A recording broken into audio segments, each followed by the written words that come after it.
It is possible today to make a portable computer self-aware. At first glance, this statement seems ludicrous. How can the quintessence of human existence be embedded in such a limited system? How can the output of billions of neurons be matched by a chip? What makes this surprising assertion possible, in part, is that the system boundaries of synthetic entities are very different from those of evolved organisms such as humans. This, in turn, has a major impact on the cognitive resources needed to generate self-awareness.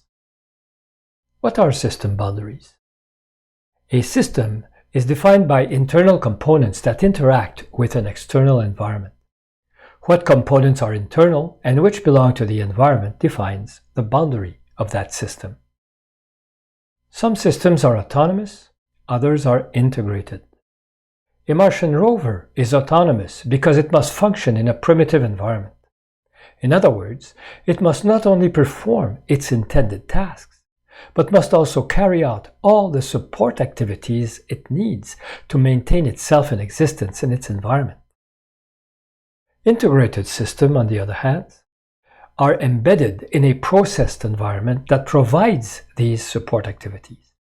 Such systems have no need to carry out existential support internally and may be limited to only those components that are necessary to perform a specific function.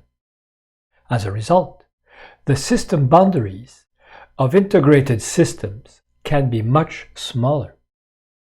Humans and other animals have evolved to survive in a natural environment and are highly autonomous.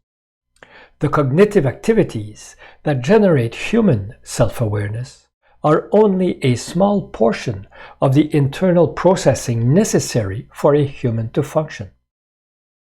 If a truck was as autonomous as a human, it would directly consume and digest crude.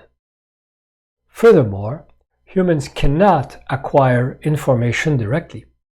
They can only obtain it through visual or auditory stimuli that their senses are adapted to perceive. Synthetics, on the other hand, can function in highly processed environments and acquire data directly. Their support processing can lie outside their system boundaries. They can even delegate cognitive services to external resources. As a result, a synthetic system needs only include the internal activities and information that are essential to generate individual self-awareness and can delegate everything else to external resources. It can be a pure form of consciousness, a system whose components are solely and entirely dedicated to the generation of self-aware behavior. That explains, in part, why it is possible to implement self-awareness in a portable computer. To learn more about system boundaries and how they impact artificial consciousness,